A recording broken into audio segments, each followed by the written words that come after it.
श्री चक्रपाणी महाराज की जय। फलटन व द्वारावती लीला दर्शन, यह पुस्तक राजू दादा पुजदेकर इन्होंने संपादित की है। अभी 2 महीने पहले ही इसका विमोचन हुआ है। इसमें फलटन और द्वारका में जो लीलाएं हैं उसका वर्णन लिखा हुआ है।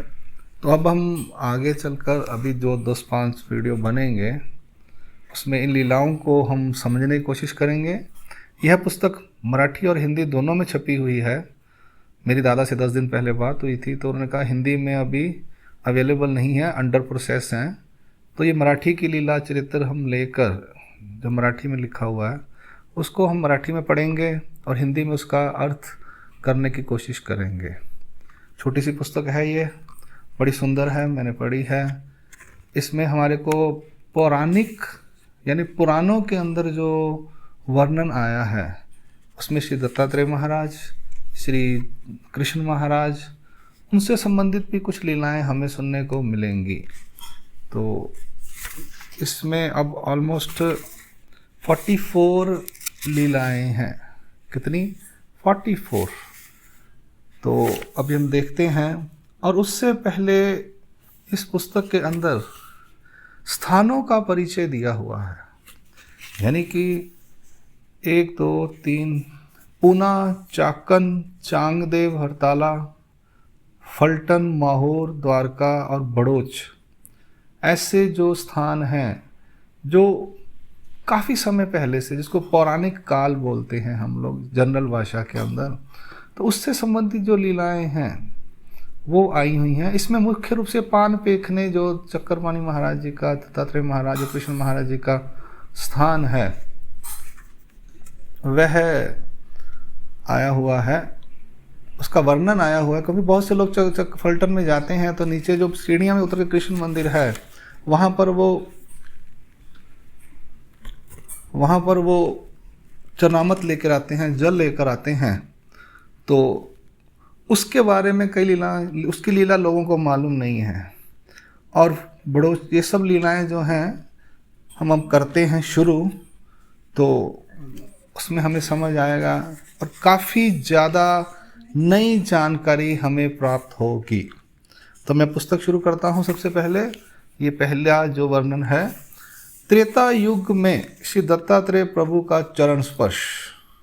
फलटन में जो नीचे कृष्ण मंदिर है, सीढ़ियाँ उतर के नीचे जाते हैं, जहाँ से हम चरणामत लेकर आते हैं, पान पेखने जिसे कहते हैं, उसकी यह लीला है। ऐतिहासिक परंपरा असलेले फलटण नगर हे प्राचीन काळात फलेठाण किंवा फलस्तपूर या नावाने ओळखले जात होते। ऐतिहासिक परंपरा वाला जो फलटण नगर है, यह प्राचीन काल में फलेठाण या फलस्तपूर, यानी कभी फलेठान और कभी फलस्तपुर। पहले फलेठान होगा जब छोटा था, जब बड़ा हो गया तो फलस्तपुर बन गया, इस नाम से जाना जाता था। त्रेता युगात या ठिकाणी फलस्त ऋषीचा भव्य आश्रम होता। त्रेता युग में इस जगह पर फलस्त ऋषि का बहुत अच्छा सुंदर आश्रम था। फलस्त ऋषीच्या नावावरूनच या ठिकाणाला फलटण असे नाव प्राप्त झाले। फलस्त ऋषि के कारण ही, फलस्त ऋषि के नाम के कारण, नाम के कारण नहीं, फलस्त ऋषिच्या नावावरूनच यानी फलस्त ऋषि के नाम से ही इस ठिकाने को फलटण या फलस्तपुर ऐसा नाम प्राप्त हुआ। या ठिकाणी श्री दत्तात्रेय प्रभूंनी प्रत्यक्ष प्रगट होऊन फलस्त ऋषीला भेट दिली। इस ठिकाने पर श्री दत्तात्रेय महाराज ने प्रत्यक्ष साक्षात प्रकट होकर फलस्त ऋषि को भेंट दी। ध्यान से सुनिए, सुना आपने? फलस्त ऋषि को भी श्री दत्तात्रेय महाराज ने भेंट दी है। जैसे आत्म ऋषि को पंचालेश्वर में दी है, देवल ऋषि को माहौर में दी है, तो फलस्त ऋषि को यहाँ पर दर्शन दिए हैं श्री दत्तात्रेय महाराज ने। पान पेखने या महातीर्थाची निर्मिती श्री दत्तात्रेय प्रभूंच्या पाद स्पर्शाने झाली आहे। यानी पान पेखने मैंने पहले भी बताया है। पान पेखने मतलब जो अभी श्री कृष्ण मंदिर के नाम से जाना जाता है। मुख्य 3 मंदिर मान लेते हैं हम, 4-5 मंदिर है फलटन में, उसका वर्णन अभी आएगा। तो जो सीढ़ियाँ उतर कर नीचे कृष्ण मंदिर के नाम से प्रसिद्ध है, बीच में जहाँ पर चौबारा चबूतरा बना हुआ हम घूम कर जाते हैं, तो उसकी फोटो भी है यहाँ पर। ये देखिए, ये जो मंदिर है ये वाला, ये पान पेखने का ऊपर का है, इसको पान पेखने कहते हैं। तो इस महातीर्थ की निर्मिति श्री दत्तात्रेय प्रभु के श्री चरण स्पर्श से हुई है। कैसे हुई उसका वर्णन आएगा। या ठिकानी रामचंद्रा ने बाण मारून पाताल गंगेतून पानी काढ़ ले। इस ठिकाने पर रामचंद्र यानी दशरथ के पुत्र राम, उन्होंने बाण मारकर पाताल गंगा से पानी निकाला था। अब पाताल गंगेतून, ये पाताल क्या है, कहाँ का जगह का नाम है, ये मुझे स्पष्ट नहीं है। अब पाताल लोक भी कहते हैं, हो सकता है वो हो, या पाताल का मतलब नीचे होता है, वो भी हो सकता है। वहाँ पर जो गंगा थी वहाँ से पानी निकाला। जैसे आज भी हम बोरिंग करते हैं तो नीचे से पानी निकलता है, तो हम ड्रिल मशीन या सबमर्सिबल डालते हैं ड्रिल मशीन करने के बाद। तो आज जो ड्रिल मशीन करते हैं तो उस समय बाण इतने ताकतवर होते थे, शक्ति ऐसा होता था समर्थ, कि वो बाण नीचे जाता था तो नीचे से समर्थ से वो पानी ऊपर आ जाता था। अभी भी हम ड्रिल मशीन करते हैं तो ऊपर पानी आ जाता है, पर बार बार निकालने के लिए हमें सबमर्सिबल मशीन डालनी पड़ती है। उस समय उस युगों में एक बार बाण मारा तो आ गया। जैसे माहौर में सर्व तीर्थ है, वहाँ पर भी बाण मारकर पानी निकाला गया। वहाँ पर भी श्री दत्तात्रेय महाराज के श्री चरणों को से पवित्र जल है। और ये जो फलटन का है, यह भी श्री दत्तात्रेय महाराज के श्री चरणों का स्पर्शित जल है। इस ठिकाने पर रामचंद्र ने बाण मारकर पाताल गंगा से पानी निकाला था। बाण मारता 3.5 हाथ पानी वर उछले। बाण मारते हुए ही 3.5 हाथ पानी, यानी एक मनुष्य की जो हाइट होती है, पानी ऊपर एकदम झरने की तरह, फवारे की तरह बाहर निकला। तया सोबतच देवता विहीर करत आल्या। उसके साथ ही देवता जो है, विहीर यानी विहार जैसे कहते हैं, घूमने के लिए, रहने के लिए, चलने के लिए, देखने के लिए, करने के लिए आई। मग पानी विहीरित स्थिर जाले। इसका मतलब क्या देखते हैं हम। बाण निकालते ही देवता वहाँ पर आई और उन्हें वहाँ पर विहीर बना दिया, फिर वो पानी विहीर में स्थिर हो गया। इस पूरी लाइन का अर्थ यह निकलता है यहाँ पर। मैं दोबारा से पढ़ रहा हूँ। बाण मारता 3.5 हाथ पानी वर उछले। तया सोबतच देवता विहीर करित आल्या। मग पानी विहीरित स्थिर जाले। तो एक विहीर बन गया, कुआं टाइप बन गया और पानी वहाँ पर स्थिर हो गया। श्री दत्तात्रेय प्रभु ने तेथे श्री चरण धुतले। श्री दत्तात्रेय महाराज ने वहाँ पर श्री चरण को धोया। ते सर्व तीर्थ के ले, उसको सर्व तीर्थ कर दिया। ते हेच पान पेखने स्थान होए। तो यही जगह है जिसको पान पेखने का स्थान कहा जाता है। बहुत ही महत्व की यह लीला है जो जनरली हम लोगों को मालूम नहीं है। ये लीला यहाँ संपूर्ण होती है। इसके आगे है कि यहाँ पर जो मंदिर है, जो स्थान है पान पेखने का, वहाँ पर श्री कृष्ण भगवान जी का भी संबंध है फलटन में, इस जगह पर। तो उसकी लीला भी हम इसके साथ ही ले लेते हैं, तो लीला पूरी हो जाएगी पान पेखने की। द्वापर युगात श्री कृष्ण चक्रवर्ती चा श्री कर स्पर्श। त्रेता युग में श्री दत्तात्रेय महाराज का श्री चरण स्पर्श था और द्वापर युग में श्री कृष्ण चक्रवर्ती महाराज का श्री कर स्पर्श हुआ। उसी पान पेखने पर वो लीला अब हम पूरी देखते हैं। यानी ये दो जो लीलाएं हैं ये पान पेखने से संबंधित हैं, जो पानी का विहीर है वहाँ पर। द्वापर युगात कौरवा बरोबर दूतात हारल्यानंतर पांडवांनी 12 वर्षे वनवासात काढली। द्वापर युग में कौरवों के साथ द्यूत हारने के बाद पांडवों ने 12 वर्ष वनवास में निकाले, यानी वन में रहने का है। वनवास यानी वन के अंदर वास, उसमें निकाले। 1 वर्ष अज्ञातवासात पांडव विराट नगरीत विराट राजाच्या राजमहालात राहिले।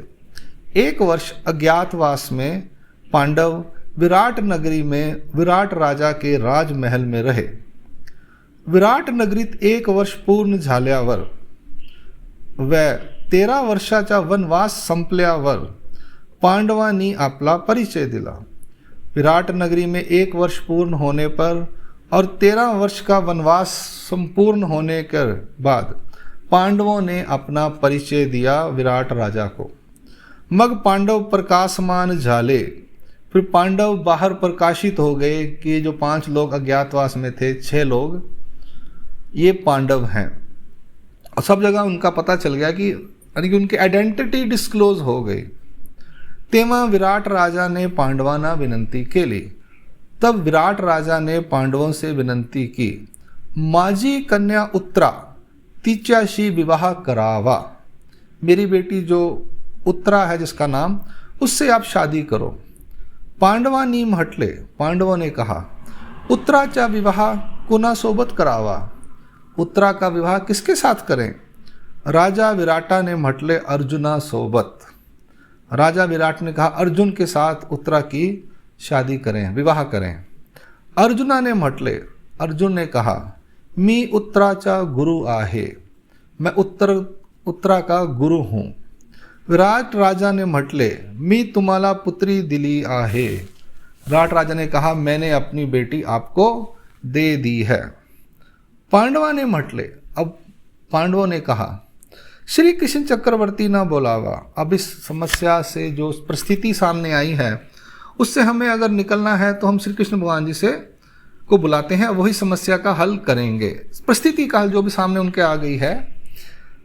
आमचा पुत्र अभिमन्यु विवाह योग्य जाला असेल, कि हमारा जो बेटा है अभिमन्यु वो विवाह के योग्य हो गया होगा, क्योंकि वो 13 साल से बाहर है और उन्होंने अभिमन्यु को नहीं देखा।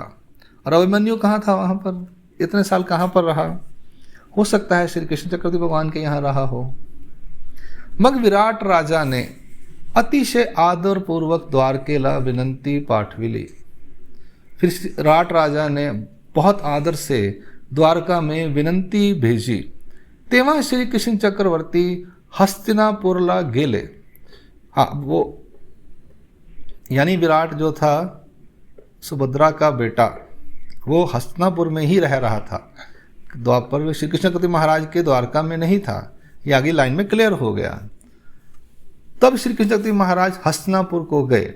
सुभद्रा आणि अभिमन्यु सहित महाराष्ट्रात आले। सुभद्रा अपनी बहन और अपने भांजे अभिमन्यु को लेकर महाराष्ट्र में आए। सुभद्रा कृष्ण भगवान जी की बहन थी और अर्जुन की बीवी थी, पत्नी थी। वो आपने लीला सुनी होगी। विराट नगरला येताना फलस्त ऋषीच्या आश्रमात पान पेखने या ठिकाणी पानी दिसले। विराट नगरी की तरफ जाते हुए फलस्त ऋषि के आश्रम में पान पेखने इस ठिकानी पर उन्हें पानी दिखाई दिया।